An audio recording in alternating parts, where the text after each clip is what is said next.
उसी दिन राजा के सिपाही गांव पहुंचे। उन्हें पहले ही खबर मिल चुकी थी कि बेलवा गांव में कोई गरीब चरवाहा चमत्कार कर रहा है। राजा ने खुद बल्लू को दरबार में बुलाया था। भव्य महल के भीतर राज सिंहासन पर राजा बैठे थे। दरबारियों की भीड़ लगी थी। बल्लू हाथ में लाठी लिए दरबार में पहुंचा। तो तू है वो बल्लू जिसके बारे में मैंने सुना है कि भूखों का पेट भर देता है? जी महाराज, ये सब नीलकंठ पंछी का आशीर्वाद है। अच्छा, तो दिखा हमें भी तेरा चमत्कार। बल्लू ने लाठी जमीन पर टेकी और मन ही मन कहा, दरबार में बैठे सभी लोगों को आज भरपेट भोजन मिल जाए। अगले ही पल सामने बड़ी बड़ी थालियों में खाना प्रकट हो गया।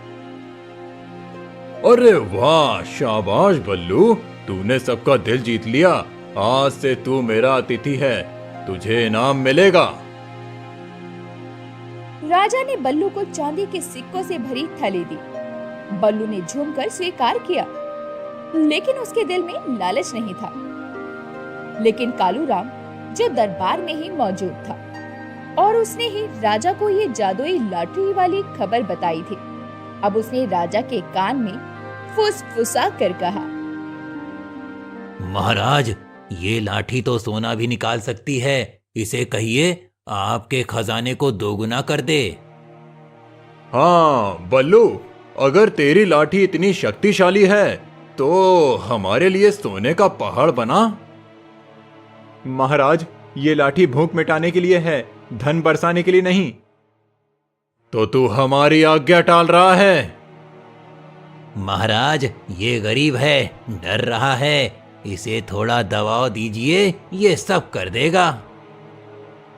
बल्लू के मन में उथल पुथल मच गई। माई की बात याद आई। लाठी तेरी परीक्षा लेगी। लेकिन उसने सोचा, अगर मैं सोना निकाल दूं तो राजा खुश होगा और गांव को फायदा मिलेगा।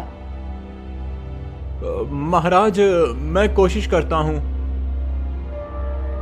उसने लाठी जमीन पर पटकी और मन में ख्वाहिश की, सोना आ जाए।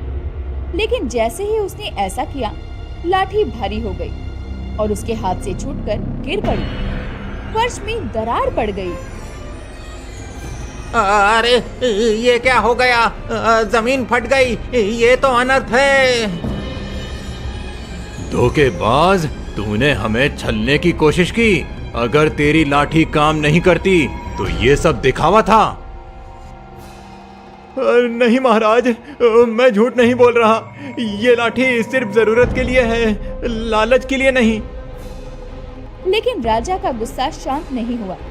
दरबारियों ने भी शक जताना शुरू कर दिया। कालूराम मन ही मन मुस्कुरा रहा था, क्योंकि उसकी चाल कामयाब हो रही थी।